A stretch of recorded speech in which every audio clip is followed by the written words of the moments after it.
자, 새날 다시 왔습니다. 두 분은 지난주 어떻게 보내세요? 보통 보면 어떻게 보내세요? 궁금해. 정말 바빠요. 우리 너는 것 같아도 진짜 뭐 이렇게 여기서 그런 거 있죠. 아니, 백수가 노는 것 같이 생각 않고 네. 반대로 말씀드리려고. 엄청 바빠 보이셔서. 진짜 바빠요. 노는 것 같지 않아요. 근데 백수가 뭐 가로서 한다 이런 말이 있더라고요. 남쪽에. 아니 그 무슨 네. 백수예요? 북한 관련한 활동가지. 아 근데 북에는 백수가 없잖아요. 그런가? 북에는 90%나 다 직장을 다니잖아요. 어. 그러니까 백수라는 말 별로 모르는데 여기 오니까 백수가 가로서 한다 그러는데 그 말 진짜 이해가 돼요. 뭐 솔직히 내가 직장 매일 출근하고 퇴근하고 이런 건 아니란 말이에요. 근데도 오라는 데는 없는데 가야 되는 데는 얼마나 많은지. 그래서 제가 저번 주에는 대구에 내려가서 기자회견 했어요. 법원 앞에서. 그거. 예, 국가보안법 국가보안법 때문에? 네, 기자회견 하고 또 요 며칠 전에는 드디어 지하방에서 탈출했습니다. 그래서 이사를 했어요. 연신내역. 어디로? 연신내역. 연신내역으로? 네. 그때 합정역이었죠. 네, 지하. 역세권에 사시는데? 그래가지고 이사 갔더니 이거 땅속에 살다가 햇빛 보니까 진짜 요즘은 살만 나요. 햇빛 잘 들어와요? 진짜 잘 들어와요. 그거 좋지. 그거 햇빛이. 중요해. 와, 햇빛이 정말. 안 들어오면은 곰팡이 냄새가 엄청나. 근데 난방을 아예 안 틀어요. 왜요? 외출룩에서 해놨는데도 저 반팔 입고 있어요. 따뜻해? 햇빛 너무 잘 들어오니까 진짜 좋더라고요. 아이고 아. 참. 그러니까 뭐 어쩌셨다고? 이사 간 그래서 너무 바빴어요. 이삿짐 아직도 정리도 못했어요. 이따가 한번. 사실 북한에서 조금 사는 것과 네. 대한민국에서 좀 못 사는 것이 어떤 차이가 있는지를 한번 이따 여쭤볼게요. 네. 강철님 뭐 하셨어요? 전 뭐 지금 어저께 저 통일부에서 좀 보호 결정한다고 했는데 통일부하고 좀 전화 연결도 하고 그리고 또 뭐 녹화도 하고 개별적으로 집에서 애기도 보고 지금 책도 쓰고 있거든요. 물하고. 네. 그건 늘 모르고요. 또 요새 나는 또 너무 부러워서. 네. 아침에 네. 지금 깨나서 아침에 깨나지 그날 아침에 이 계란말 있잖아요. 그게 또 먹고픈 거예요. 그래서 아침에 깨나서 눈 뜨자마자 저 쳐보고 그랬죠. 계란요? 계란말이. 계란말이. 예. 혹시 북한에도 계란말이가 있어요? 예, 있죠. 그냥 궁금해서 물어봤어요. 이거 무시해서 하는 말이 아니에요. 계란 잘 먹어요, 거기도. 근데 북쪽의 계란이 더 맛있어요. 그렇죠. 여기 계란보다. 그렇습니까? 예. 거긴 계란이 노란색이에요, 하얀색이에요? 노란색이에요. 노란색. 예. 그러면 그 양계장에서 키우는 거예요, 아니면은 보통 시골 같은 데 가면 닭이 직접 남는 거 있잖아요. 예. 키우는. 그러니까 거의 다 직접 낳는 거고, 그러자 그 닭 공장도 있죠. 닭 공장도 있긴 있어요. 그렇구나. 예. 그래 그 계란말이 해달라 했던 거예요, 내가. 뭐 집사람 직접 출근하면서. 드셔야 돼요. 저는 할 줄 모르니까. 한국에서는 네. 계란말이 직접 만들어 드셔야 됩니다. 할 줄 모르니까 집사람이 또 나가면서 그래도 해놓고 딱 차려놓고 나갔더라고. 많이 해놨더라고. 예. 저 지금도 그렇게 살고 있습니다. 부럽습니다. 저도 아침 설거지하고 나왔는데. 진짜요? 혼자 그럼. 사세요? 아니요. 근데 왜 설거지하세요? 아니 손가락을 뱄다고 물이 들어가면 안 되니까. 뭐 설거지하는 거 좋아해요, 원래 기본적으로. 그렇구나. 계란말이를 못 한다고 하면 해주는 거구나. 네. 몰랐네.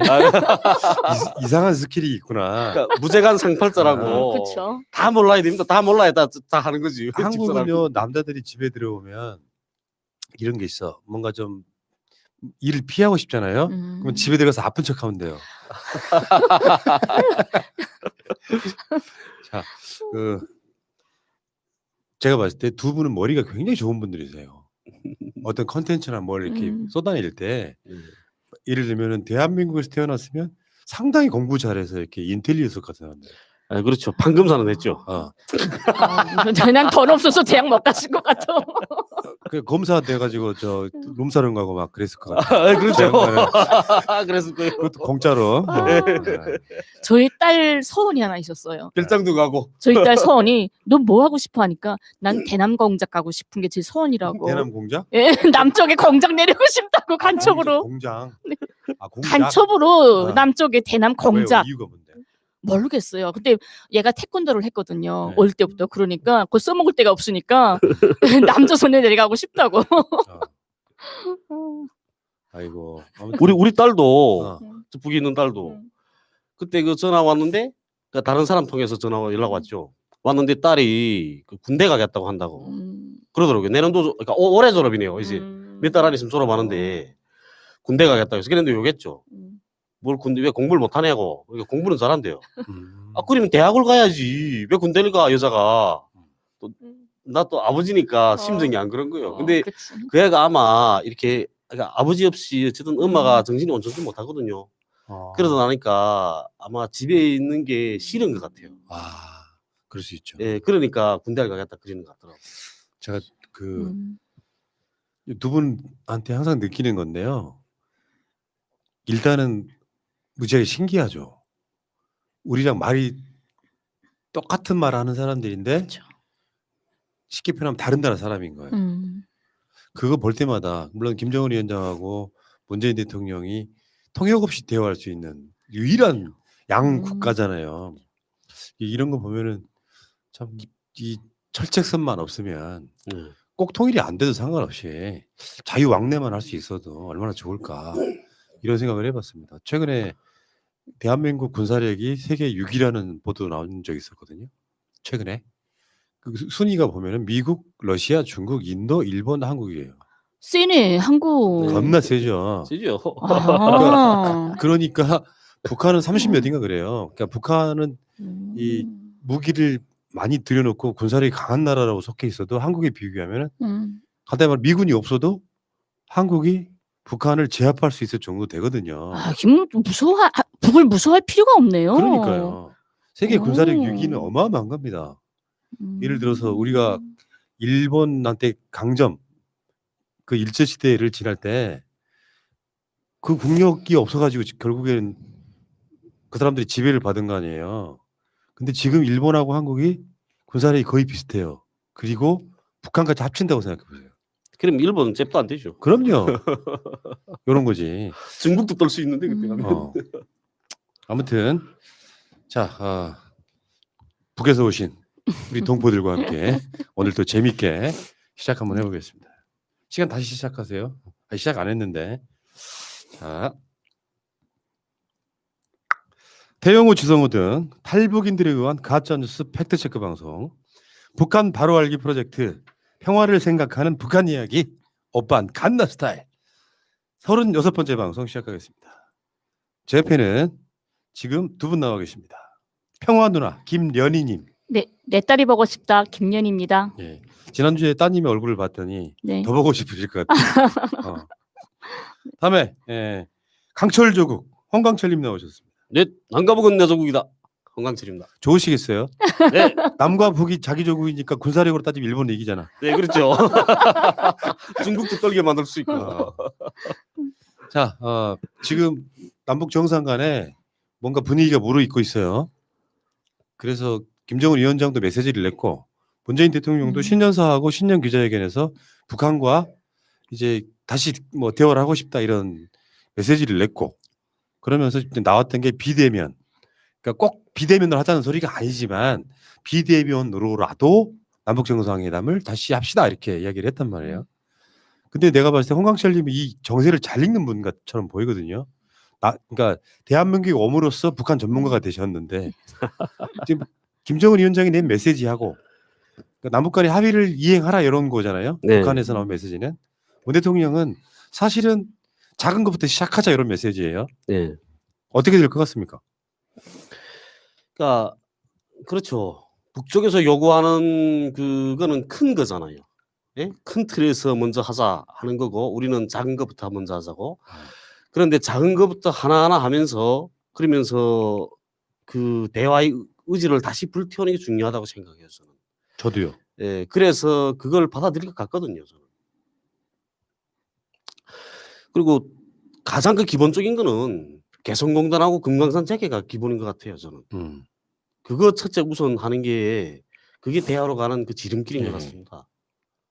그러니까 일부의 그 북한 전문가들은 미국 눈치 보지 말고 막 질러라 이런 식의 이야기를 하잖아요. 네. 틀린 말은 아니라고 생각하는데 김정은 위원장도 대한민국이 큰 것부터 하기는 어렵다는 걸 알 거예요. 네, 알죠. 그러면- 북쪽 사람들 다 압니다. 네. 그거는. 그러면은 작은 것부터 시작한다는 거에 대해서 기본적으로 서로 주고받는 메시지가 네. 일종의 서로 알면서도 던지는 메시지 아닐까? 그러니까 각자의 말하면 각자의 인민들한테 던지는 메시지 아니에요? 네, 그렇죠. 큰 의미에서 보면. 예. 그러니까 김정은 위원장은 그런 거죠.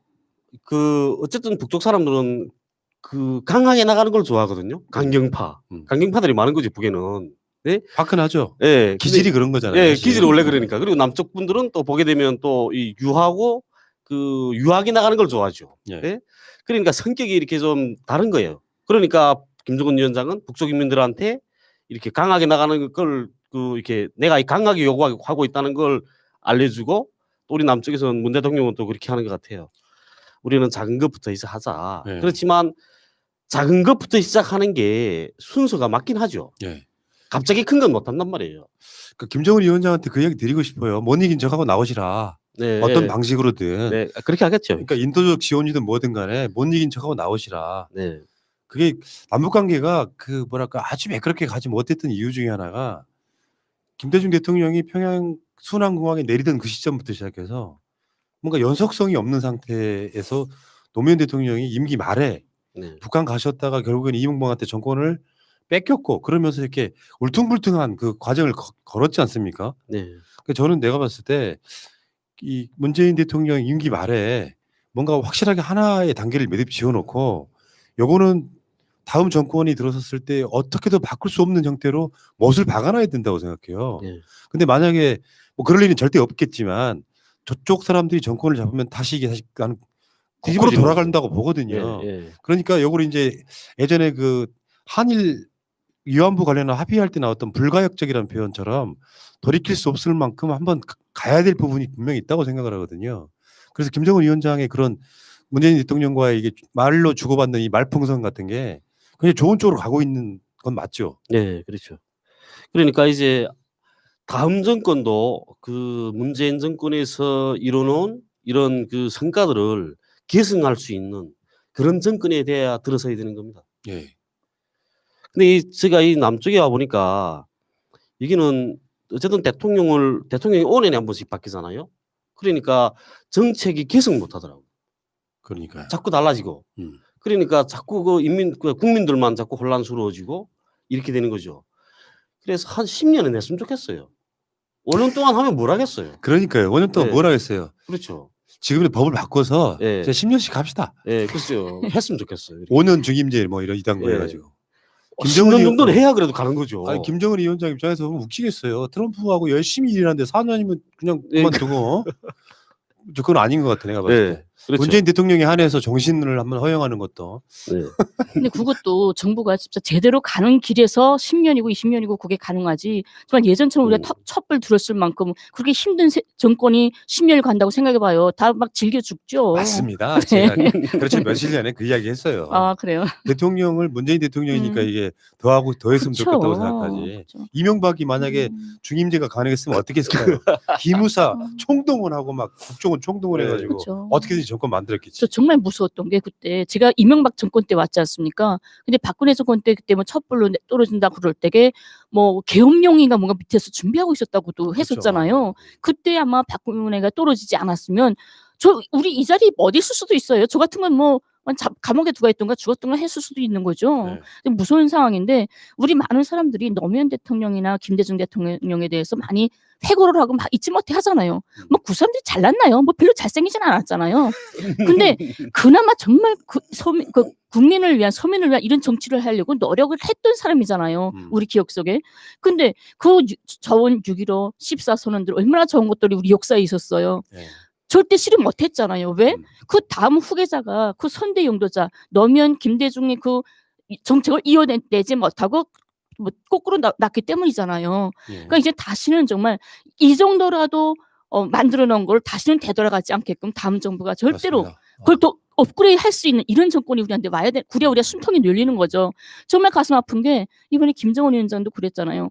우리 판문점 선언 2018년 그 이전 단계로 넘어갔다고까지 말했잖아요. 그 이전 단계가 뭐예요? 2017년 그때 내 책상엔 뭐 미사일 단추 더 큰 거 있어 하면서 막 힘을 무서울 때였잖아요. 그때 문재인 대통령이 올라가지 않았습니까? 대통령으로. 그런 상황으로 좀 돌아갔다는 거를 말하지 않습니까? 북에서는 너무 아쉬우니까.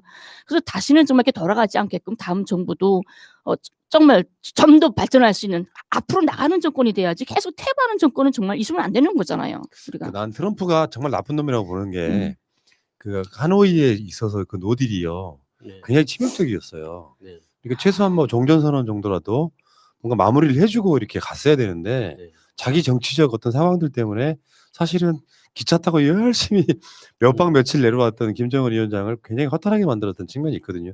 그러니까 정권이 바뀌고 나니까 다시 뭔가 재세팅해야 되는 상황인데 사실 뭐 아시겠지만 대한민국은 미국과 굉장히 중요한 관계를 갖고 있기 때문에 어떻게 보면 미국의 입장이나 위치에 따라서 상당히 흔들렸던 게 사실이라서 그러니까 아마 김정은 위원장도 그걸 이해 못하는 말은 아닐 것 같고 그런 부분이라고 하면 뭔가 올해는 남북관계가 일단 문재인 대통령과 김정은 위원장과의 관계는 좋은 쪽으로 좀 매듭을 지어놓고 네. 하다못해 상징적인 게 필요하잖아요. 지금 한국에서 뭐 전단지 날려보내는 거 그거 금지법 요거 말고 아까 말씀하신 개성공단이나 금강산 관광 같은 다시 뭔가 가시적으로 남북 간의 관계가 이루어지고 있구나라고 하는 것을 보여주고 또 코로나 뭐 이번에 이야기 북한도 코로나가 굉장히 있을 가능성이 높은 나라잖아요. 사실은 이번에 그 중국에서 넘어오는 사람 하나 사살해버렸다고 보도가 나오던데 철저한 방역을 하고 있긴 하지만 코로나가 만약에 그쪽에서 막 만연하게 되면 내가 봤을 땐 북한은 방법이 없을 거라고 보거든요. 그런 면에서 대한민국이 뭐 진단 키트라든지 뭐 치료제라든지 백신도 마찬가지고 좀 도움을 줄 수 있었으면 좋겠다. 그러니까 그런 인도적 지원이나 개성공단, 금강산 관광 같은 것들이 이렇게 동시에 재개되면 훨씬 남북 관계 분위기가 좋아지지 않을까 싶은데. 그렇죠. 근데 저는요, 그 도움을 준다거나 저번에 쌀 5만 톤인가 뭐도 준다고 했다가 멋졌잖아요. 그 어떤 제재 뭐 그런 것 때문에 그런 것도 있고 뭐 코로나 키트도 준다 뭐 준다 하는데 순수 정부는 북쪽 사람의 입장에서 그냥 말씀드리는 겁니다. 좀 제재하지 않고 줬으면 좋겠어요. 제재하지 않으면서 좀 진정성 있게 줬으면 좋겠어요. 야, 너 뭐 사는 거 내가 뭐 하나 좀 던져줄게. 이런 이미지가 그거. 있단 말이에요. 북한이 우리를 도운 적도 있죠. 기억들 하시겠지만. 네, 그렇죠. 그래서 좀 그런 거 할 때마다 정말 기분 없어요. 솔직히 그러게. 딱 떨고지한테 뭘 집어 던지는 것 같은 좀 진정 남이든 북이든 서로에게 좀 진정성을 보였으면 좋겠다 이런 생각이 들어요. 그러니까, 그때 그 쌀 문제 보면 무슨 태극기 거기다 받겠다 그랬던가요? 그쌀 네. 쌀 자루에다가 보낼 때. 네, 쌀포대에다가. 그런데 그 전에 노무현 대통령 시절에 그다음에 김대중 대통령 시절에도 쌀이 왔잖아요. 대한민국 쌀이. 거기 그 지대에는 그 태극기는 안 넣고 대한민국이라만 대한민국. 썼어요. 그 엄청 많았죠. 예? 예. 그리고 북쪽 사람들 그 쌀을 대한민국에서 보낸 쌀이란 거 알거든요. 남조선에서 보낸 쌀을. 예? 그게 북쪽 시장에 가게 되면 그 쌀 가격 보게 되면 북쪽에서 나는 생산하는 쌀, 그 쌀이 제일 비싸요. 그리고 그다음에 남한에서 나는 대한민국 쌀 두 번째란 말이에요. 대한민국 쌀이.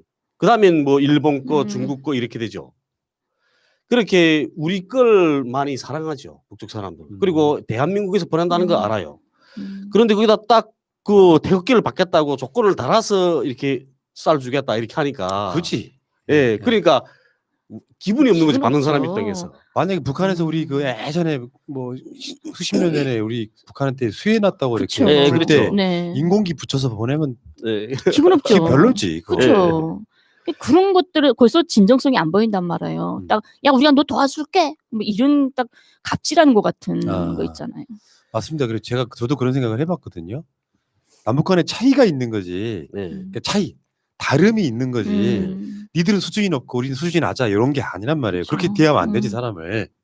자 어쨌건 건강철님이 이런 부분에 굉장히 전문가십니다. 뭐 북한 전문 대학원 교수님보다 저는 훨씬 낫다고 생각해요. 대화를 들어보면 홍강철님이나 김연희님 말씀이 훨씬 더 맞아. 북한에 살아보지도 못하신 분들이 북한은 뭘 안다고 앉아가지고 책상머리에 앉아가지고.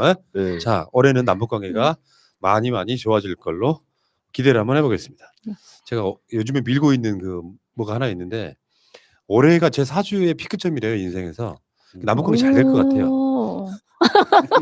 근거는 없어요. 근데 믿어보세요 한번. 자 오빠 간다 스타일 본격적으로 시작하겠습니다. 자 오늘의 주제는 북한의 집이에요. 집. 근데 지난주 그 대한민국 막 영하 18도 20도 내려갈 때 있었죠. 네. 네. 북한은 온도가 어떻게 됐을지. MBC의 무슨 프로그램에서 한번 제가 영상을 하나 가져봤는데 이렇게 돼요. 평양이 그 당시에 마이너스 21도. 해산이라는 곳이 있어요. 해산? 예, 네, 예. 양만도. 103m죠. 여기 최고 기온이 마이너스 20도였고요. 최저 기온은 마이너스 32도. 청진 마이너스 21도. 평성은 어디가 있는 거예요? 그래도 평안도. 평양 옆에. 네. 그게 백두산은 영하 46도까지 갔답니다. 진짜. 오늘 우리 고향 보니까 일기예보 보니까 우리 고향은 31.9도. 그러니까 32도입니다. 아 지금도 볼 수가 있지 생각해 보니까 예, 예. 인터넷으로. 예. 그래서 지금 제가 봤을 때는 그래요. 더울 땐 좀 나은데 네. 추울 때는 집이 진짜 중요하잖아요. 예, 그렇죠. 북한 분들은 어떤 집에 사실까? 예. 더 못 산다고 흉 보려고 하는 게 아니라 네. 궁금한 거예요. 이분들은 어떻게 사는지. 두 분은 북한에 계실 때 어떤 집에 살았습니까? 저요 아파트죠. 처음에 왔을 때 어. 진짜 놀랐어요. 정말 죄송한데요. 제가 평양에도 살았지만 지방에도 살았잖아요. 뭐 지방에 대한 건 뭐 강철 씨가 이야기하겠지만 저 평양에 대해서 말하면 우리 평양에서 남쪽 드라마 정말 잘 본단 말이에요. 남쪽 드라마 꽃보다 남자, 뭐 커피 프리즈, 저펑 마누라, 뭐 뿌라에서 연인들 뭐 이런 거 엄청 많이 보는데 그런 거 보게 되면 다 대체로 딱 문 열고 정원에 차가 쫙 들어가면 2층으로 올라가면 뭐 거실에 딱 집사가 커피 쫙 나르면 2층에 뭐 아들방 딸방 무슨 방 딱 뭐 식모방 딱 있고 난 남조선 사람들은 멍땅 그런 집에서 사는 줄 알았어요. 최근에 그 펜트하우스 봤으면 큰일 날 뻔했네. 기막히죠 그런 거. 근데 있는 정말 그 환상의 집 같은 거예요. 그래서 우리 남쪽 드라마 보게 되면 우리 북쪽 사람들이 한결같이 그런 말을 했어요. 야 역시 남조선은 잘 사는구나. 드라마가 사기쳤구만. 예, 정말 잘 산다. 막 그랬는데 실제 그렇게 환상을 가지고 와보니까 제가 평양에서 살던 집보다도 정말 죄송해요. 정말 못해요. 정말 미안해요. 예, 잘 사는 나라가 왜 이런 데서 살아? 와. 근데 빈익빈 부익빈 차이지. 그쵸. 그러니까 제주에는 이렇게 잘 사는 회장님이 없어서 그런지 모르겠는데 일반군 아파트나 하게 되면 진짜 북에서도 정말 제일 옛날 아파트 뭐 이런 집들 같은 경우들을 가고 해서 역시 남쪽에는 집이 참 많이 떨어졌다는 생각이 들어요. 오히려. 북보다. 예, 많이 떨어졌어요. 강철님은요? 그 지방 같은 경우에는 그렇죠. 아파트 같은 경우에, 그러니까 그 신식 아파트들 그런 아파트들은 이 남쪽의 일반 그런 아파트보다 나아요. 우선 크거든요, 북쪽은. 넓이가. 네. 방이 커요. 그러니까 평수가 커요. 그러니까 김정일 위원장 시대에 2007년경쯤 된 것 같아요. 그때 김정일 위원장 그 방침 내렸는데 이제는 작은 집 짓지 말라고. 90제곱미터 이하짜리 집은 짓지 말라 했단 말이에요, 이제부터는. 그러니까 그 전에는 그 집이 그다지 큰 집이 필요 없었죠. 그러니까 그때 당시에는 또 눈높이도 낮았거든요. 근데 이제는 북쪽 사람들도 점점 그 세월이 가면서 이 수준이 높아지는 거죠. 그래서 이제는 큰 집만 지으라 한 거고요. 그리고 보게 되면 이 남쪽의 집들은 있잖아요. 이렇게 층간소음이 심하잖아요. 맞아요. 네? 우리 집 같은 경우에는 빌라인데 그 집안에서 그 우리 집사람이 전화를 하는 거 내가 밖에 나 담배 피우다가도 보면 집사람이 집안에서 전화하는 것도 다 들려요. 바깥에서. 그렇게 벽체 두께가 얇단 말이에요. 그리고 그다음에 이 층간 고도 낮잖아요. 여기는. 우리는 북쪽은 평양은 온수난방이잖아요. 근데 우리는 지방은 온수난방이 있는 데가 좀 극히 적거든요. 그리고 불을 떼요. 나무를. 아궁이에다가 불 떼는 거? 예, 나무나 석탄을 떼거든요. 그러니까 연기가 빠져야 되잖아요. 그러니까 구들 꼴이 이렇게 높아요. 한 구들 두께만 해도 한 60씩 가거든요. 그러니까 층간소음이 있을래야 있을 수 없는 거예요. 애들이 아무리 날고 뛰어도 밑에 집은 상관없어요. 그게 좋은 점. 네. 말씀을 잘 하셔야 돼요. 고문 찬양이 될 수 저는요 우리 옆집이 핸드폰이 까톡 하는 소리 있잖아요. 그거 다 들려요. 진짜? 까톡 지금 이사한 집? 저는요 저녁에 TV 보고 싶지 않아요. 전 드라마 완전 팬이거든요. 아침 드라마, 막장 드라마 싹 다 보는데 드라마 볼 때면 소리를 뭐 1이나 약간 겨우 들리게끔 이렇게 놓고 봐요. 미안해서. 그러니까 북한에는 그런 게 없다. 예, 막 없어요. 끊어져. 층간소음이라는 게. 그것 때문에 싸우지 않는단 말이에요. 네. 잠깐만 고민 좀 해봅시다. 이게 고문 찬양이 될지 안 될지를. 아니 그 좋지 않아요. 있잖아요. 저런 게 아니라 그냥 그렇다고요. 아, 북은 나빠. 벽이 북한은 층간소음이 안 들리니까 나빠. 그렇게 합시다. 북이 어. 벽은 40cm 돼야 돼요. 어. 예. 그러니까 충 사이는 70cm 돼야 돼요. 어. 그러니까 아무리 애들 쾅쾅 하면 야 잠깐만 뭐 그러겠지. 근데 그렇게 해도 막 소리 쳐도 안 들린단 말이에요. 야 그런 나쁜 것이 있어요? 그러니까 층간소음도 안 들리고. 어? 그러니까 심지어 어느 정도라면 우리 집에서 생일놀이 하잖아요. 생일놀이 하면 친구들이 오면 그다음 집에다 우리 카라오케 있거든요. 집에 그 카라오케 넣고 마이크 대고 노래를 불러요. 밤새껏. 예, 밤새껏. 근데 아래 집에서 가만히 있는다는데요. 야 진짜 여기 같으면 쿨라지 쿨라지. 칼 들고 뛰어올 거야. 야, 그 자기들끼리 노래를 불러도 소리가 안 들리는 그런 나쁜 것이 있구나. 아, 나 참. 우리는 외식을 대체로 안 하잖아요. 어. 그리고 다 뭐 대체로 집에 와서 한단 말이에요. 예. 밤새 꺾구나 술 먹고 널고 노래 부르고 이게 기본 문화단 말이에요. 북에는. 예. 하긴 그렇더라고요. 음. 그 위쪽 분들이 네. 노는 거 잘해. 술도 좋아하고. 네. 네. 그건 남나북이 똑같아. 음주 가면은 어. 역시 똑같아. 거기 얘기 나오신 김에 네. 노래방도 있어요? 노래방도 예, 있고 있어요. 까라오케도 있고 그렇죠. 아 그렇구나. 카라오케가 어. 있죠. 예. 근데 여기처럼 아가씨 없어 그러지. 그럼 그 북한 노래방에 분명히 대한민국의 음악도 있을 것 같은데. 없어요. 없어요? 없어요. 진짜? 그래서 연변 노래들은 있죠. 아. 연변 노래들은 있어요. 노래방 가서 부를 건 없겠구나. 근데 어. 이렇게 그 인연 같은 거 있잖아요. 음. 사랑이라고 하죠. 이렇게 하는 노래. 음. 그 인연이요? 예, 이선인가요? 이선 인연. 네, 맞아요. 네. 예, 예. 그 노래는 그 중국 드라마에서 나왔거든요. 아. 그 드라마 제목 뭐든지 생각이 안 난다. 음. 그 사랑에 대한 그런 드라마였어요. 어. 그 드라마에 나와는 그 드라마의 주제곡이었단 말이에요. 음. 그러니까 그 노래는 있어요. 노래방에 가면. 아 그리고 북한으로 공연 같은 가수들 노래는 일부는 있을 것 같은데. 네, 그런 노래도 있어요. 예를 들면 뭐 조용필의 그 겨울의 찻집 같은 거. 예, 예, 예. 그런 거 분명히 있을 거예요. 예. 그리고 그 남조선 가수인데 일본에 가서 노래하신 분이 있거든요. 김연자. 김연자였나? 예, 예. 네. 그분이 북쪽에 와서 그 공연을 했었어요. 네. 그렇지. 그때 그분 부른 노래들도 있죠. 아 그렇구나. 그거 참 그런 좋아해요. 정도구나. 조영필이라든가 이선이라든가 남쪽 가수들이 가서 불른 노래는 정말 좋아해요. 그러니까요. 그러니까 우리 그 80년대 말경 그때부터 중국을 통해서 이렇게 그때 녹음기 카세트였잖아요. 예. 녹음기 카세트들이 넘어왔거든요. 그러니까 우리는 국경 지역이니까 많이 그런 걸 받았어요. 그래서 그 노래를 계속 불렀단 말이에요 그때. 그래서 그 이선희 노래 저는 좋아했거든요. 그래 이선희 노래를 그 많이 들었죠 저는. 그리고 그거 이렇게 우리 오락기 할 때라면 해요. 그러면 이렇게 보안원들이 지나가잖아요. 보안원들이 지나가다가 이것들이 또 남조선 노래 부르고 있어? 그냥 웃고 지나가. 예, 그리고 지나가죠. 아, 예. 아, 크게 문제 안 삼아요 그런 거 가지고는. 우리가 북한 노래 부르면 오히려 잡아갈 수도 있는 그런 측면이 있죠. 그렇죠. 그럼 아까 말씀하신 것처럼 북한의 이게 주거 수준이 일단은 기본적으로 그건 한국이랑 별로 차이가 없을 것 같은데 서울과 지방이 다르고 서울도 잘 사는 사람과 못 사는 사람이 다르고 이런 차이가 꽤 있나요? 그러니까 집만 놓고 보면 그러니까 좋은 집 나쁜 집은 있죠. 어. 그러니까 예전에 지었던 집들은 다 작아요. 아, 평수가 작고 그다음에 단층 집들 같은 경우에는 이게 하모니카 사택이라고 해서 그런 집들도 있거든요. 이렇게 쫙 붙어 있는. 근데 그 지방들이 대체로 그렇게 있고 평양은 없죠. 그리고 큰 대도시들이 그런 집은 좀 적어요. 근데 그게 지금 이제는 어쨌든 앞으로 점점 발전해 가면서 좀 경제 사정이 나아지면 좀 계속 새로 지어주겠죠. 근데 평양이 계획 도시다 보면 서울처럼 판사촌 이런 건 없죠. 없죠. 없죠, 그런 거.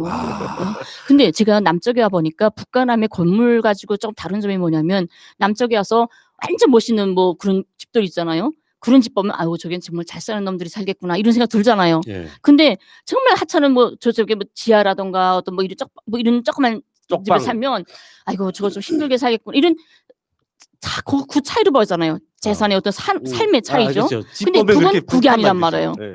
북은 좋은 집에서 자네 새로 이사 갔구나 식구가 많은가 보다. 이번에 새로 집 받았나 보다. 잘 살아서 가는 게 아니란 말이에요. 노동자도 가니까 잘 살아서 가는 게 아니라 얘는 식구가 많아져서 이번에 새로 받았구나.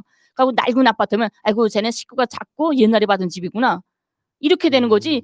그 옛날 집에도 좀 한심한 집에도 잘 사는 사람들 있고 상관없는 거예요. 그걸 절대 계산을 못 하는데 여기는 딱 계산이 되잖아요. 아 그러네 진짜. 네. 그래서 여기는 집 보고 집 이렇게 보고 다 생활 알잖아요. 수준을 평가할 수 있는데 평수만 보면 30평 하면 모르죠. 아이고 얘 잘 살겠네. 뭐 어평 아이고 자 힘들겠구나. 그럼 평수만 봐도 알잖아요, 여긴. 아, 그 차이구나. 네. 북한은 집을 그냥 나눠주니까. 그쵸 공짜니까 예, 예. 우린. 저번에 그 수해 났을 때 네. 수해가 나면 웃는다면서요. 네, 집 그렇죠. 새로 지어주겠구나 해가지고. 로또 맞힌다는데요? 아니 집에 그 수해 났을 때 옆에는 다 무너졌는데 이 옆에는 안 무너졌잖아요. 예, 한가닥에서 일부러 까버렸다니까 자기 집을. 와 새로 정말. 지어준다고. 예. 야, 아, 저 집은 새로 지어주는데 우리는 안 지어주니까. 그 이야기 이따 다시 한번 물어보고요. 북한의 아파트 최근에 보도 보니까 그 연탄 뭐 구멍 뚫린 연탄 있잖아요. 네, 구멍탄. 요거 직접 만들고 아궁이도 있다. 사실입니까? 지방에는 있죠.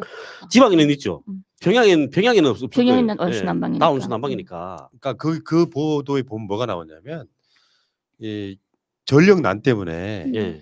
원수가 부족해서 따로 연탄 아궁이를 놓고 원수 때문에 그거를 이렇게 피운다 이렇게 이야기가 아, 나오더라고요. 그렇게는 그건 무슨 말이냐면 평양에도 그게 있었어요.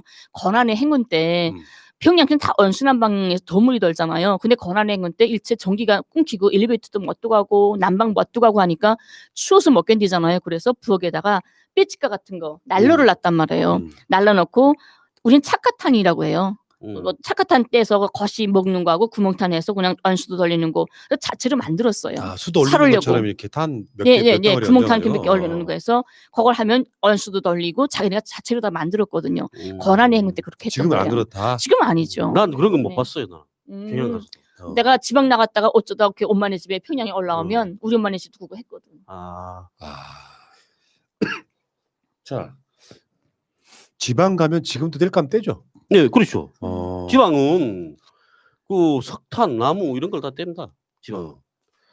그래서 그 북한의 이 조림, 그러니까 너무 이렇게 나무를 많이 베가지고 뗄감으로 쓰는 바람에 나무 그 조림 사업하는 뭐 그 운동이 벌어진 적도 있는 걸로 알고 있거든요. 우리 그 해마다 하죠. 그런데 이렇게 그 나무 없는 데는 있잖아요. 이렇게 주민지대에 있는 주민지대에서 한 70리 정도, 70리 정도면 당일에 거래가 또 올 수 있거든요. 그러니까 그런 데까지 한 70리 정도까지 나무 없는 거지. 그다음 그 안으로 들어가면 나무 많아요. 70리면 한 28kg 정도 되는데. 네, 그렇죠. 이게 10리가 4kg잖아요. 네. 근데 그 정도만 나무가 없지. 그다음 그 안으로 들어가면 나무 많아요. 아, 너무 깊은 곳에는 아예. 네, 그 이상 가자게 되면 자동차 있어야 되거든요. 지방 출신 홍강철님은 뗄감 많이 떼봤죠? 예, 우리는 많이 떼죠. 우리는 한 해 겨울 나자면 나무가 한 2차 정도 있어야 돼요. 그러니까 혹시 지게 지고 산에 올라갑니까?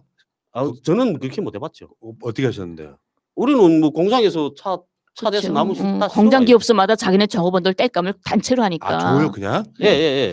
그러니까 주는 게 아니라 제가 가서 같이 공장에 나가서 해야죠. 예, 하목동원이라는 거 있거든요. 아. 그러니까 11월쯤에 하목동원이라는 거 가요. 공장에서 집체적으로 쌀 가지고 부식물 들고 차 가지고 간단 말이에요. 그러니까 산에 가서 나무 찍죠. 한 주 같이 동안. 가서 해가지고 네. 나눠 가진다. 네. 다 같이 해서 그다음 그렇죠. 한번 날아가죠. 대한민국 생각을 한 거예요. 아. 저도 아주 어렸을 때 시골에 살았었는데 예. 그때는 이제 뗄감이나 우리는 이제 평야지대라 지풀 같은 걸 많이 썼는데 그러면 산에 올라가서 부지런한 사람이 많이 뗄감 쌓아놓고 있었거든요. 예. 그런 거랑 개념이 다르구나. 예. 우리는 우리는 무조건 같이 가요. 공장 기업소에서 자기네 정업원 거는 무조건 책임을 져야 돼요. 그러니까 정업원들 어느 날 우리 가자 약속을 하면 그날 공장 통째로 가는 거죠. 그래서 다 같이 해가지고 넣어나갔고 이렇게 하죠. 뭐 도끼로 나무 패기도 하고 그래요. 네, 그렇죠. 이거 우리 나무 가지고 한번 해오면 이깔나무도 이렇게 아름드리 나무 찍거든요. 네. 나무는 크면 클수록 이렇게 알이 많이 나온단 말이에요. 패면. 그래서 우리는 그렇게 해요. 그래 큰 나무를 딱 찍는단 말이에요. 대체로 다. 그래서 큰 나무 찍어 내려오잖아요. 그러면 그걸 이제 기계톱으로 다 썰어요. 이렇게 토막을 내서 그 마당에다 이제 쫙 세워놓죠. 쫙 세워놓고 그다음에 그걸 이렇게 그 와이로프로 이렇게 딱 묶어요. 크게 딱 한 개 쳐서 꽉 묶어놓고 구에다 이제 물 부어놓는단 말이에요. 물을. 왜요? 얼라고요. 얼어야 나무 딱 시작해지잖아요. 영리한데? 그렇게 하고 그다음에 그 위에다 물 탁 뿌려놓고 그다음 하룻밤 자거든요. 그러니까 다음날 아침에 딱 깨나자마자 그다음에 우통까지 끼고 덕기 들고 나가서 딱 그 땅바닥 패죠 나무를 계속. 그래서 북한 사람들이 명절이 되면 남자들이 그런 일을 하고 네, 그렇죠. 그렇죠. 그리고 여자들은 부엌일이라고 네, 요구했단 말이에요. 네, 한국도 네. 마찬가지야. 네. 그러니까 이제 나무 캐는 날도 있잖아요. 뭐 나무 캐는 날도 사람이 많아야 된단 말이에요. 그때는. 그러니까 그때는 공장의 사람들. 그러지 않으면 우리 동네에 있는 그 남자들. 그러니까 품앗이하죠. 그렇죠. 오늘은 누구네 집 한다. 이렇게 한 대체로 2집 정도 하거든요. 그러면 2집 정도 달라붙어서 동네에 있는 그 남자들이 몽땅 달라붙어서 다 해주고 다 패주고 다 싹거지줘요. 예. 그러면 그 집에서 저녁에 그다음에 푸짐하게 한 상 차리죠. 그래 온 동네 또 모여 앉아 술 마시고. 소심한 질문 하나 드리겠습니다. 그렇게 그 장작을 떼면은 네. 가마솥 같은 걸로 밥을 해요? 그렇죠. 예, 똑같아? 네. 무쇠가마. 거기에 고구마, 감자 이거 구워 먹어요? 예. 우린 데는 순지방이니까 고구마 없거든요. 그러니까 우리는 감자를 삶고 이리죠. 그리고 우리 쪽에는 가마들이 대체로는 윤가마를 안 써요. 북쪽은 추우니까 무쇠가마를 쓴단 말이에요. 무쇠. 겨울에 불 많이 떼야 되잖아요. 근데 윤가마는 인자 끓고 인자 씻고 이런단 말이에요. 그러니까 우리는 그리고 또 보게 되면 그 우리 북쪽은 부엌하고 방안하고 이 칸막이 없어요. 이게 시골에 가도 칸막이 다 있잖아요. 그래요? 예, 칸막이 없어요. 왜요? 칸막이 없는 게, 그러니까 그 여성들 그 욕하는 그런 뜻에서 말하면 그 북쪽 여자들이 자꾸 그 먹을 게 없으니까 부엌에서 자꾸 가만히 먹을까봐 그래서 벽 가운데 벽 없앴다 그러거든요. 감시하려고? 예. 그런데 그게 아니고 추우니까 온돌 자체가 집안의 온기를 보장하게 하느라고 가운데 벽을 없앴죠, 저래. 그럼 연기는 그대로 그냥 그대로 빠지죠. 온돌로 빠져서 바깥으로 나가고. 그리고 이렇게 아랫방에 이렇게 앉아 있으면 가마에서 그 음식하는 거 다 봐요. 앉아서. 앉아서 내려다보고 있단 말이에요. 우리 며느라기가 저거 계란이라도 하나 더 먹을까봐 그냥. 그렇구나. 예. 우리 어렸을 때 봤던 풍경이랑 아주 비슷한. 역시 한동포다 이런 생각이 들었고요. 아까 그 나무를 공동으로 하듯이 최근에 대한민국도 눈이 막 많이 왔었잖아요. 근데 북한은 우리보다 훨씬 눈이 많이 올 것 같은데. 그렇죠. 실제로 보면 대한민국 그 북한 사람들 놀리는 것 중에 하나가 염화칼슘 뿌리는 거더라고. 거기 눈 오면 집 앞은 다 자기들이 치운다면서요. 네, 그렇죠. 우리는 염화칼슘 뿌리는 건 뭐, 나 이거 처음 봤어요. 봤어. 예. 우리는 그리고 이게 또 눈 오게 되면 장착하게 되면 다 녹잖아요. 막 진탕길이 되고. 근데 그 염화칼슘 뿌려서 그런 거예요. 그게. 그래요? 근데 우리는 안 그래요. 우리는 눈 오게 되면 그 눈이 그대로 다지지면 그 강판이 되고 만단 말이에요. 그러니까 눈이 온 날은 아침에 무조건 눈치해야 돼요. 군대하고 똑같네. 예. 대한민국 군대가 그거거든요. 한번 눈이 쌓인 걸 방치해버리면 겨울 내내 훈련을 못해. 그러니까 눈 오자마자 다 바로 치워야 돼. 그거랑 똑같은 원리인 거죠. 아침에 그 인민반장이 정땡 딸랑딸랑딸랑 하면서 소리치죠 밑에서. 눈 치우러 가자고. 눈 치우러 가자고 복도에서 막 소리쳐요.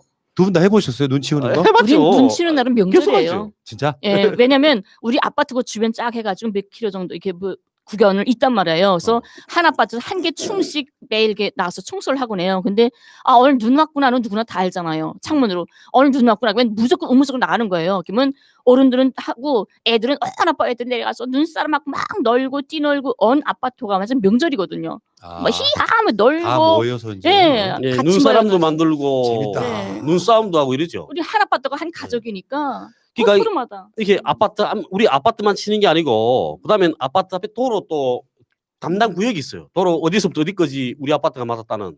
그러니까 그 도로까지 다 쓸어야 돼요. 관리실에서 안내 말씀드리겠습니다. 자, 지금부터 눈 치울 테니까 가구당 2명씩 나와주시면 이런 식으로 하지 않아요? 그런 거 아니에요. 방송 그렇게 안 그런 해요. 거 안 해? 아니요. 눈 왔으면 의무적으로 약간 나가서 한 명씩 다 나가요. 나가는 거예요. 아버지들이. 무조건 아버지들이 나가요. 그럼 뭐 쌀입이나 이런 뭐 썩가래 같은 건 다 준비를 하고 있겠네요. 눈가란 다 있죠. 준비하고 눈가래. 있죠. 근데 응당해야 돼. 이 남조선 사람들이 이거 배워야 됩니다. 이게 눈 안 치웠다고 막 화를 내는데 도로는 염화칼슘을 뿌리더라도 그렇죠. 골목길에 자기 집 앞은 자기가 썰어야지. 자기가 사는 거 마을인데. 기본이 안 돼 있어 사람들이. 그러니까 여름에도 같아요. 여름에도 눈뿐 아니고 여름에도 이렇게 마당 청소 다 해야 되거든요. 아침마다. 해야지. 당번이 있어. 다 해야 돼요. 그런 점은 좋네. 그리고 이렇게 산길 있잖아. 연길. 이런 데는 그런 데 사람이 안 살잖아요. 그러니까 그런 경우에도 공장 기업소마다 구간이 있어요. 어디까지 쳐야 된다는. 그러니까 눈이 온 날에는 아침에 그 우리 아파트 밑에 그걸 치고 그렇게 하면 공장에 출근해서 공장 자동차 타고 거기 가죠.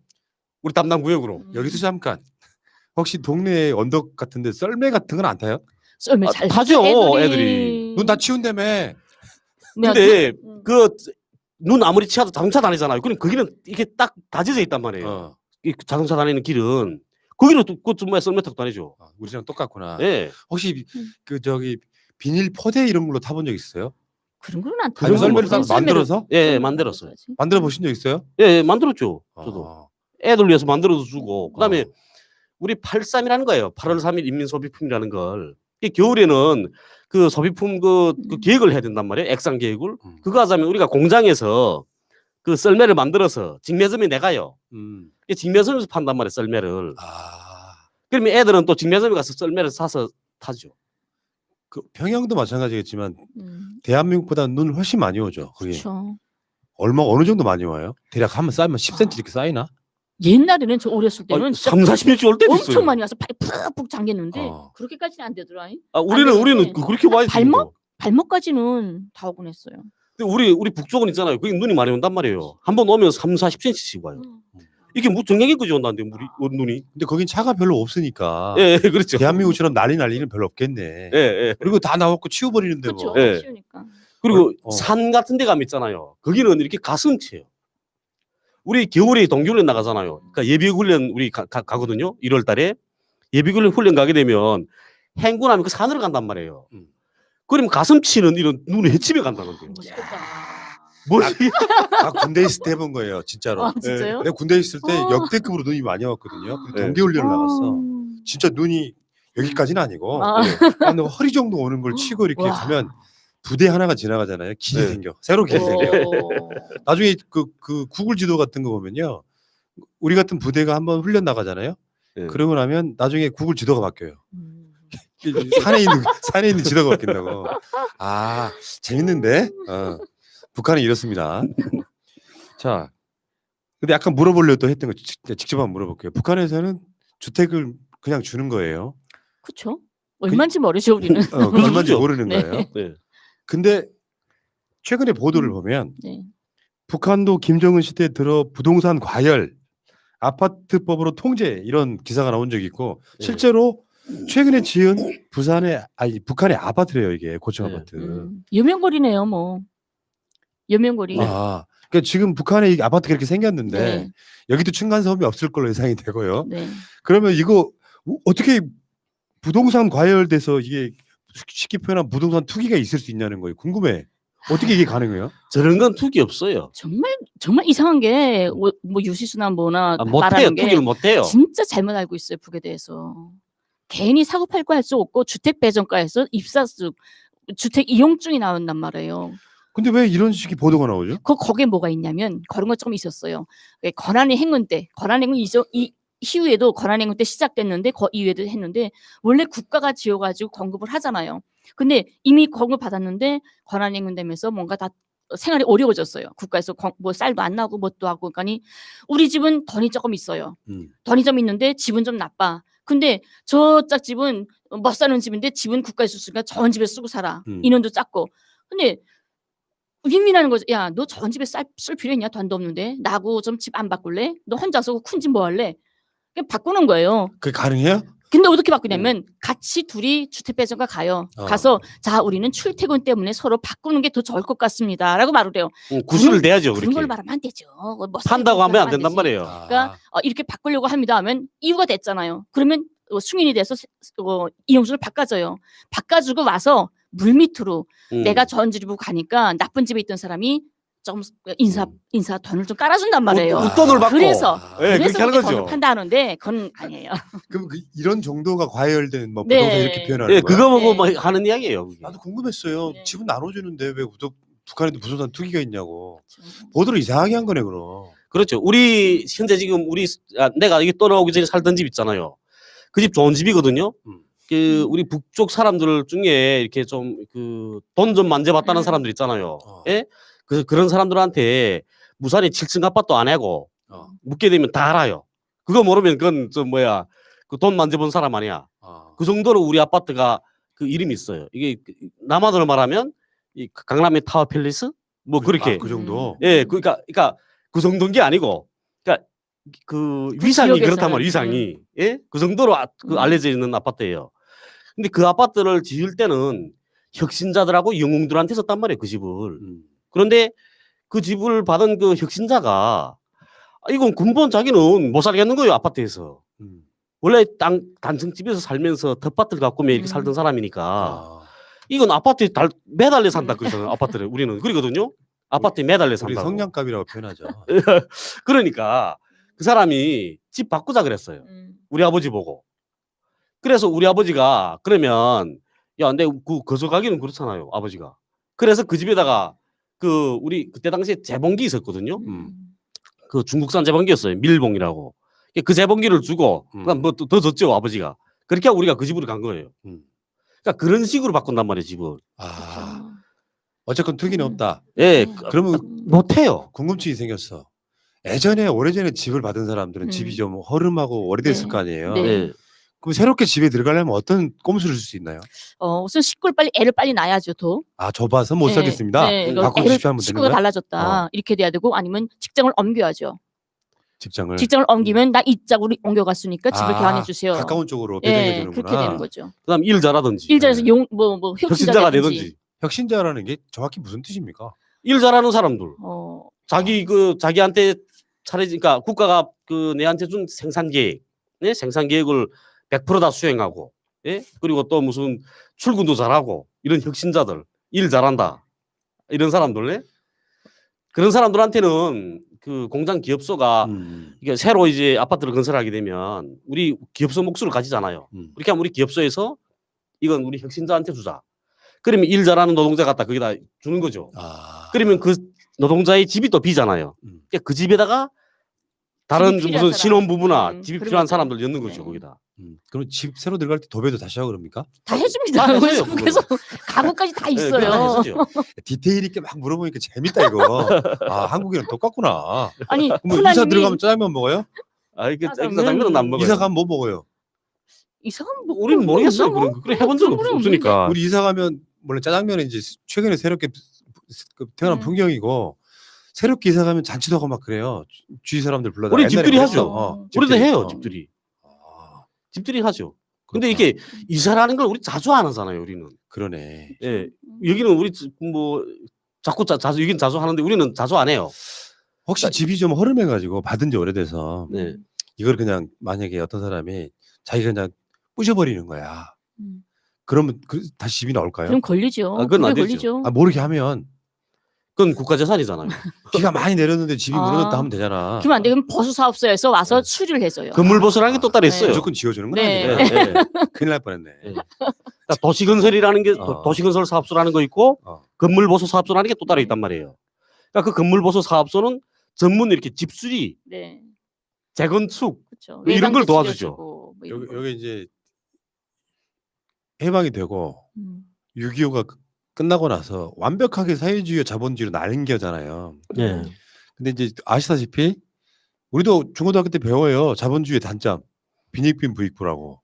부자는 더 부자가 되고 가난한 사람은 더 가난해져. 요거 이제 빈부격차라고 하는데 그렇다 보니까 아까 말씀하신 현상이 나타난 거예요. 서울에도 엄청 잘 사는 사람이 있고 정말 북한보다 못 사는 사람들이 있어.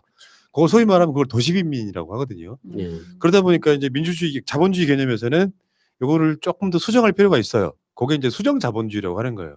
거기에는 사회주의적인 것들이 막 도입이 돼. 굳이 말하자면 그게 한 10여 년 전에 했던 무상급식 같은 거예요.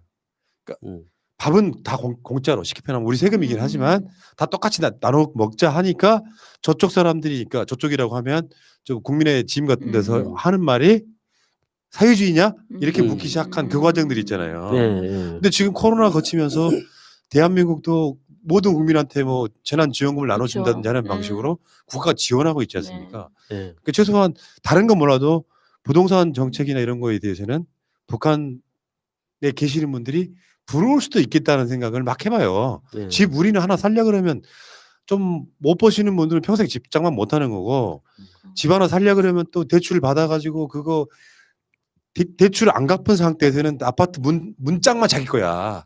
그래서 한 1년 지나면 현관 들어가고 이러는 거거든요. 이렇게 생각해보면 참 부럽다는 생각이 들었습니다. 아니, 저는 여기 와서 제일 놀랐던 말이 뭐냐면 평생 내 집 마련이라는 말이 단어가 있더라고요. 네. 그 말 듣고 정말 놀랐어요. 아니 왜 내가 내 집을 왜 내가 마련을 해야 돼? 네. 왜 그것도 평생을 마련해야 돼?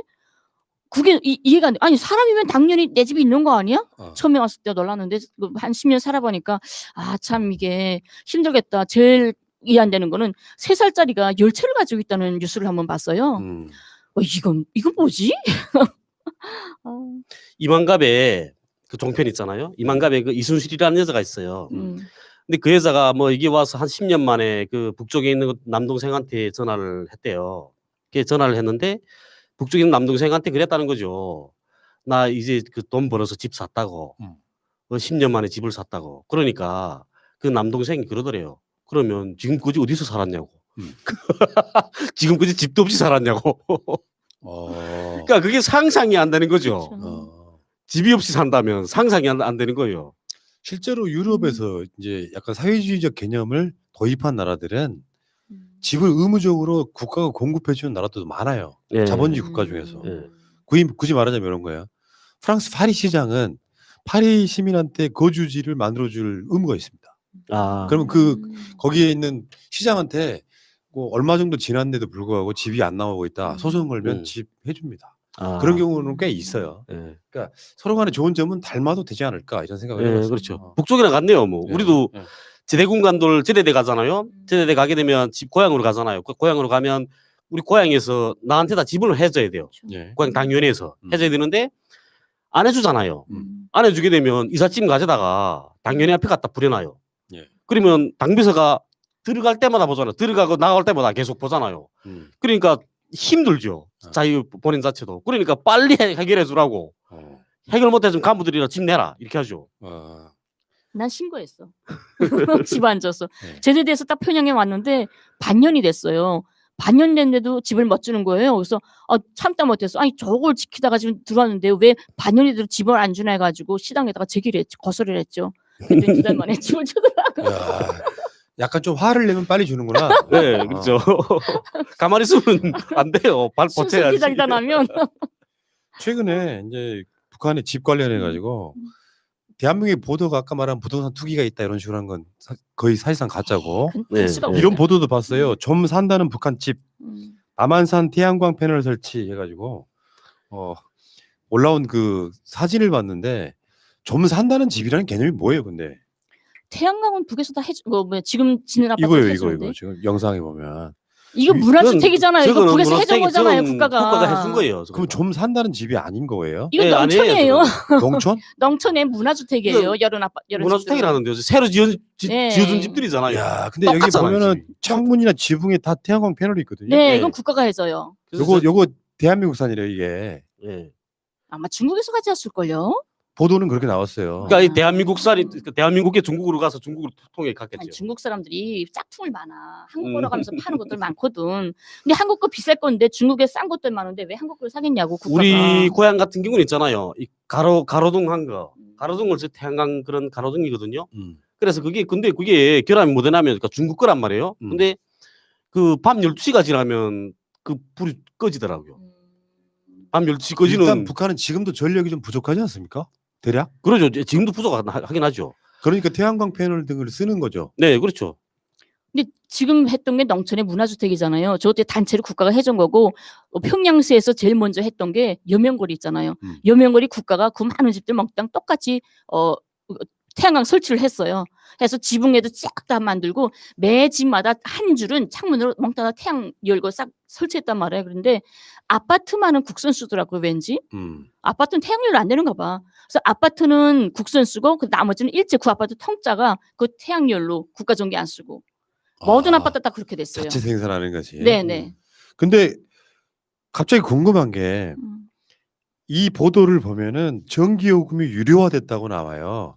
그러니까 전기요금을 그 전에는 그냥 공짜로 쓰게 해줬는데 최근에는 전기요금을 받는다 이런 뜻 아닙니까? 예, 그거 아니고요. 아니에요.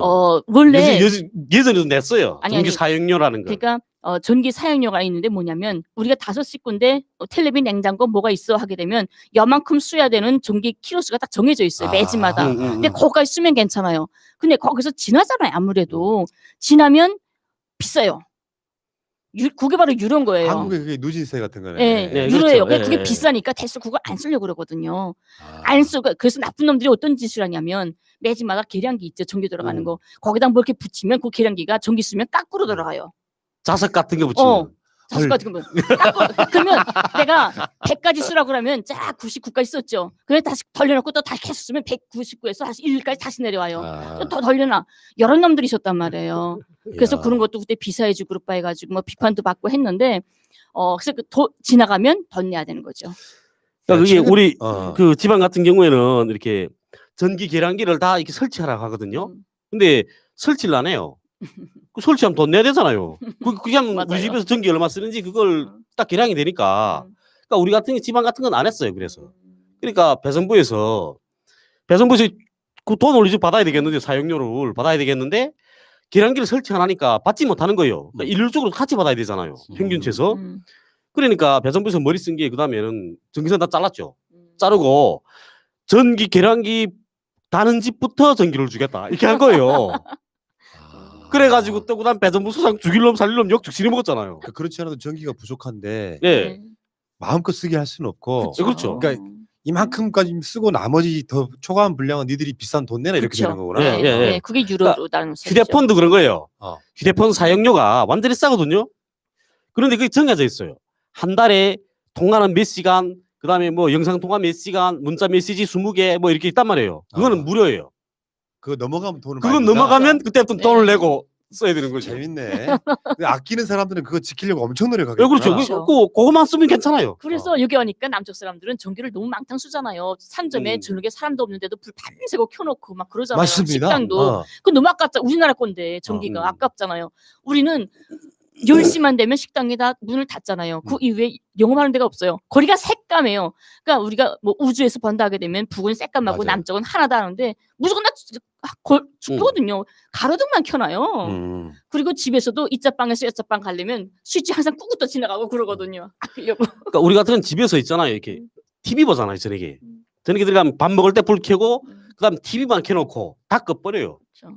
근데 그게 전기 전략에 대한 이런 그 관점이 높단 말이에요. 그렇죠. 북쪽 사람들. 제가 최근에 한 2년 전인가 들은 이야기인데 대한민국에 어떤 사람이 아파트를 새로 사서 들어갔대요. 근데 전에 살던 사람이 한전 직원이었대요. 근데 아무리 전기를 많이 써도 기본 요금밖에 안 나오더래. 와. 뭔지 아시겠죠? 그 네. 얘기 듣고 한국도 그런 것이 있다. 와. 참 알겠습니다. 예, 이거 자, 참. 북한 이야기를 소소하게 물어보니까 더 이해가 돼요. 아, 이렇게 사는구나, 들. 이렇게. 한국과 크게 다를 건 없지만 사회주의 체제만의 뭔가가 있구나. 주택을 의무적으로 공급해주는 부분은 상당 부분 좋네요. 그러니까 아까도 그 이야기 되게 인상적이었는데 사는 집 보고 잘 사는 집이라고 생각하는 게 아니라 최근에 뭐 결혼했다든지 최근에 받은 집이구나 이런 정도지 집 갖고 부러워하는 경우는 없다 이런 거죠. 예, 우선 그렇죠. 처녀총각이 결혼을 하잖아요. 결혼을 해서 혼인 신고하게 되면 국가적으로 하나의 세대로 등록이 돼요. 그리고 그때부터 집이 나오는 거죠. 그래서 예. 혼인 신고를 빨리 해야 돼요. 예. 결혼하자마자 그 순서에 따라서 나오니까. 근데 여자 남자 둘이서 사는데 뭐 3칸짜리 줄 수는 없는 거잖아요. 어. 똑같이 주니까 뭐 1칸짜리라던가 이런 게 조그만 걸 줘요. 줬다가 애를 낳고 식구가 불어나면 다시 교환을 해주고 그런 이유가 있는 거죠. 집을 교환하려면 애를 빨리 낳아서 식구를 뿔큰다던가 아. 직장을 옮긴다던가 이렇게 되면 알겠습니다. 저원 집으로 가죠. 알겠습니다. 아이고, 근데 이제 집 이야기를 했는데 사람들의 머릿속에 북한은 못 살고 대한민국은 잘 살고 이런 말도 안 되는 그 생각의 차이가 있잖아요. 자기는 서울에서 빈민으로 사는데 북한 사람들은 가난할 거라고 생각하는 그 마인드 좀 이상하지 않습니까? 예, 어떻게 그렇죠. 보면? 저 자기는 안타까워요. 집도 없으면서. 집도 없으면서 이런 부분은 좀 웃긴데 어쨌건 그러면 자꾸 거지하잖아요. 북한 어. 사람들 보고. 그 이야기를 두 분께 물어볼게요. 그래서 북한에서 살다가 대한민국 와 보니까 완전히 체제가 다른 거잖아요. 집이라 이런 거에 대해서 근본적으로 어떤 차이라고 생각해요? 좀 뭐 질문이 어려울 수 있는데 그게 정신적인 거든 뭐든 간에 근본적으로 어떤 차이라고 생각해요? 그 자본주의와 사회주의 차이 아니나요? 집은 부동산이나 이 집만은 개인이 가지면 안 된다고 저는 생각을 하거든요. 저는 사상 정치인 모르는 사람인데도 남쪽에 와 보니까 아니 3살짜리가 10개를 가지고 있고 집은 쪽방 지하에 있고 이거는 참 사람 사는 세상 같지는 않다. 부동산 이렇게 막 열뛰는 거 보면. 그래서 집은 철저하게 주거의 원칙이 되어야 된다고 생각해요. 장사의 원칙이 아니라 주거의 원칙으로 집을 가지고 있어야 된다. 제가 볼 때는 있잖아요. 북쪽에서는 집을 보금자리라고 생각하거든요. 그렇기 때문에 누구나 결혼하게 되면 보금자리가 있어야 되잖아요. 가정이 깃들 보금자리가. 짐승도 보금자리가 있어요. 근데 자기 거잖아, 짐승도. 새도 제 거예요, 제 둥지는. 그런데 우리는 없잖아요. 그러니까 근본적으로 그러니까 생각이 달라요. 여기는 부동산을 그러니까 주택을 돈을 벌기 위한 수단, 그리고 또 어떤 집을 쓰고 사는가에 따라서 자기의 정말 영상이 달라지잖아요. 예? 어디서 사는가에 따라서, 그 아파트가 몇 평인가에 따라서 자기 몸값이 달라지는 거죠. 근데 북쪽은 안 그렇단 말이에요. 북쪽은 보금자리라는 의미만 있을 뿐이지. 그리고 또 물론 좋은 집과 나쁜 집이 있긴 하지만, 네? 그렇지만 그게 월세 내고 이런 집은 아니란 말이에요. 야, 확 와닿네. 그러니까 그런 새도 차이가 자기 집 있다. 새도 예. 날아가는 새도 자기 집 있다. 예, 그렇죠. 그러니까 국가의 경영 원칙이라 해야 되나요? 이게 보게 되면 부동산을 자꾸 제가 이렇게 부동산 시장을 이렇게 뭐 바로잡아야 되고 어떻게 이렇게 나오잖아요. 그게 답답해요, 저는. 아니, 그걸 그렇게 하늘 하지 말고, 제 생각엔 그렇거든요. 예? 임대주택이나 이런 주택들을 만들어서, 예? 그래서 그런 주택들로 좋게 만들어서 많이 공급해주면 그럼 저 자연히 수그려 들지 않을까, 이런 생각도 저 들기도 해요. 저도 물론 집이 없지만. 그러니까 궁극적으로는 그렇게 바뀌는 과정이에요. 예, 그랬어요. 그러니까 토지 공개념이네 뭐네 해서 헌법도 바꾸고 그러면서 최소한 최근에 그런 법도 발의되려고 했었잖아요. 한 가정에 집 한 채씩만 갖게끔. 네. 그러니까 또 뭐라 그랬냐면 사회주의냐? 결국 그런 식이거든요. 그런 상황이긴 한데 최소한 지금 현 정부의 목표도 집 갖고 돈 버는 것은 안 된다. 근데 이게 너무 반발이 심하니까요. 이거는 뭐 문재인 대통령을 지지하는 사람들도 그런 생각에 반대하는 사람들이 있긴 합니다만 네. 결국은 이제 나중에 나아가면 삼인주의 이렇게 바뀌는 과정이라고 보거든요. 상당 부분 사회주의적인 걸 도입할 수밖에 없는 거.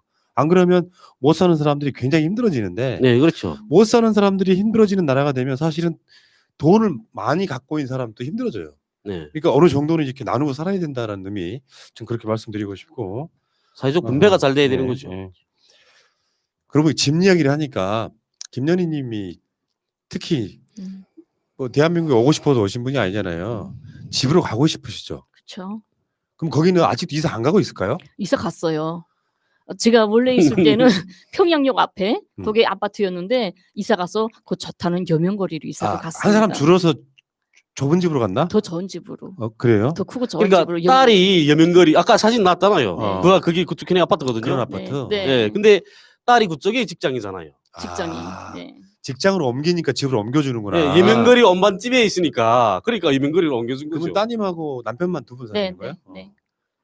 야, 새로 이사 간 집도 가보고 싶구나. 저는 못 가봤는데 여기 기자분들이나 외신들은 벌써 가봤더라고요. 저희 집에. 그래요? 새 집들이잖아요, 그게 또. 그럼 이분만 북한에 못 가는 거네 지금. 저만 못 가요.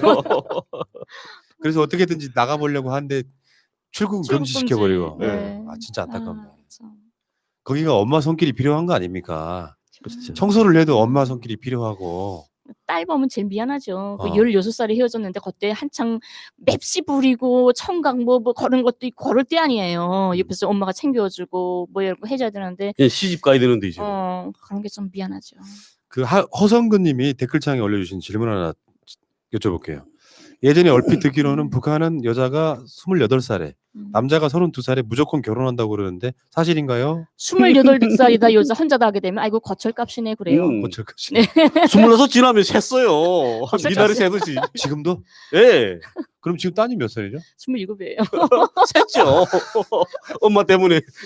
그러니까 의무적으로 하는 건 아니잖아요. 의무적은 아니에요. 아닌데 풍이 문화가 그래요. 네, 문화가. 그래서 26, 27 되면 아이고 쟤 얼마나 못났으면 시집도 못 갔어. 진짜? 예, 그렇게 되죠. 그럼 이런님이 몇 살에 가셨는데요? 저는 24살에 갔죠. 24살에? 예. 그 24살에 결혼하던 건 대한민국도 한 80년대까지는 그렇게 했거든요. 지금은 30살 넘어서 결혼 안 한 사람들이 굉장히 많죠. 네, 그렇죠. 그 차이가 좀 있는 거구나.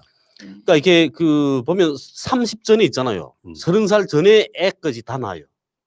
출산 계획 딱 끝내죠. 저게. 그렇게 젊어서 애를 낳으면 네. 아이들이 훨씬 건강한 확률이 높아요. 네, 그래서 우리 북쪽에 그 책에도 있어요. 수재들 보게 되면 세계적인 이런 그 명인들 그런 사람들 보게 되면 엄마가 젊었을 때 아이를 낳았고 그러니까 엄마하고 아버지하고 나이 차이가 많대요. 많았대요. 다. 왜요? 그러니까 엄마는 건강하고 아버지는 그때 그러니까 나이 차이가 많게 되면 아버지는 그때 당시에 뭐 지적으로 이제 현명하고 뭐 네, 이런 거. 머리가 어. 그러니까 성숙돼 있을 때고 엄마는 건강하고 그러면 애들이 그렇게 훌륭한 사람이 된다는 거죠. 북한으로 갑시다. 저게 찬양이에요. 한 20살 차이 나서. 참, 네. 북한으로 돌아가서 그 만약에 그냥 상상 한번 해봅시다. 네. 새로 이사 간 집이야 좋아 네. 아파트가 거기 대략 몇 평쯤 지금 연건 다 한국으로 3, 따지면. 40평 다 넘어요. 응. 지금 짓는 진짜? 거는 90제곱미터 아래는 안 짓는다는 밑에 얘기죠. 거 맞죠요. 3, 40평 정도 예, 산다고. 네. 한 30평 정도는 되죠. 몇명을 다 다 이상. 40평 정도 될 두 거예요. 가족이? 네. 예. 거의 궁전이네. 그렇죠. 그게 강남 같으면 그런 정도면은 거의 2, 30억 예. 최소 하겠죠. 그러니까 그렇게 자꾸 하겠다 그러잖아요. 저 원래 살던 집도 30평 넘었어요. 어. 원래 살던 집. 거기에 어떻게 막 법이 바뀌고 막 그래가지고 연희님이 들어간다고 한번 생각해봐요. 어디로 들어가요? 새로 이사 간 집에 예. 가죠. 예. 아. 가면 기분이 어떠실까? 집 문제보다 저는 그냥 가족이 막 그러니까 그냥 가족과 함께한 게 정말 좋고요. 저는 어막 사이라도 괜찮아요. 그래서 가족과 함께했으면 좋겠어요. 근데 그런 집 가면 야, 난 남조선에서 살던 집보다 더 좋네. 여기 그러진 않을까요? 아이고. 근데 그것도 이렇게 시간이 막 지나기 시작하니까 약간 만성이 되지 않아요? 약간 자포자기도 되고. 엄마잖아요. 저는 어. 엄마는 절대 포기할 수 없어요. 어. 다른 사람이 모르겠는데 엄마는 절대 자식을 포기 못해요. 또 만약에 남북 간에 무슨 체육 교류 같은 거 있으면 또 거기 가실 거죠. 저는 이게 가능하다고 보는 게 김정은 위원장 등이 뭐랄까 이렇게 송환을 요구하고 이러면 아까 말한 것처럼 남북 문제를 푸는 방법으로 김연희님이나 북한 식당 그 종업원들 이런 분들 돌려보내주면서 그쵸. 그 북한 사람들이 봤을 때 남조선이 성의를 보이는구나라고 느끼면 관계는 풀리는 거잖아요. 네, 그렇죠. 왜 그게 어려울까? 그게 전 카드인데도 이게 유엔 제재 사항도 아닐 텐데. 그러니까 이렇게 붙잡는 사람이 많으니까 그러겠죠. 아. 그러니까 이제 만약에 그 뭐 누님을 이제 돌려보낸다 하게 되면 또 이미 국민의 짐에서 이쪽에서 또 뭐라 할 거 아닙니까 또. 그러니까 그런 정치적 부담들이 있으니까 아마 그래서 그런 것 같습니다. 그래서 국민의 짐이라고 부르는 거예요. 네, 그 짐은 짐이죠 확실하게. 뭐 북한 인권만 이야기하면서 김연희의 인권은 왜 이 생각을 못하냔 네, 말이에요. 그렇죠. 아니 근데 국민의 짐한테 한번 묻고 싶어요. 저 같은 한 아줌마 일반 평범한 아줌마 하나 보낸다고 대한민국이 뭐 흔들립니까? 결국은 국민의 짐의 문제라기보다는 지금 통일부만 마음을 굳게 먹어도 사실은 불가능한 건 아닙니다. 그렇죠. 우리 그 통일중매군에 있는 그 회원분이 한 분이 아이디어 냈는데 누님 보고 민주당에 가서 말하지 말고 김종인이 찾아가라고. 김종인이 찾아가서 말하는 게 제일 좋을 거라고. 김종인이 보냅시다 하게 되면 그러면 민주당은 얼싸좋다고 보낸다는 거죠. 이거 지금 한 이틀 전에 성영길 외교 통일위원회 위원장 만났어요. 만나가지고 한참 한 2시간 동안 이야기를 하고 했는데 성영길 위원장도 참 안타까워하더라고요. 그래서 이 문제 이제는 이 문제 좀 바로 잡아야 되겠다 하면서 관심을 많이 주겠다고 그러더라고요. 아이고 어쨌건 돌아갈 날 새날의 운빨이면 저는 올해도 가능할 거라고 봐요. 네. 그랬으면 좋겠습니다. 그래서 자 김연희님 평양에 나와 계시죠? 이렇게 이런 통화를 쓰는 날이 좀 왔으면 좋겠어요. 너무 멋있네요. 내 딸이 보고 싶다. 내 딸 봤습니다. 그런 날이 왔으면 좋겠어요. 김연희님이 평양에 있는 집으로 돌아가실 수 있도록 오늘은 북한의 집들 이야기 한번 해봤습니다. 뭐 이게 북한의 집 전체를 다 이야기해 볼 수는 없는 거지만 또 느낀 건데 북한과 대한민국이 크게 다르지 않구나. 집을 나눠주는 방식만 다르구나. 이런 생각이 들었고요. 자, 오빤 간나 스타일 36번째 방송은 이것으로 마치고 두 분은 다음 주에 뵙겠습니다. 고맙습니다. 네, 감사합니다. 감사합니다. 현재로 저들을 물리치자. 바이러스에게는 마스크가 없다. 어서 가자 바이러스보다 먼저. 그러니 내일보다 먼저 가자. 우리들의 희망을 형제이게 하자.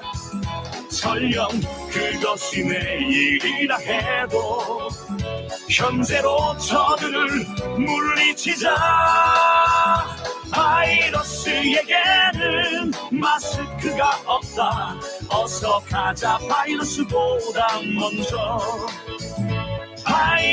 바이러스에게는 마스크가 없다. 어서 가자 바이러스보다 먼저.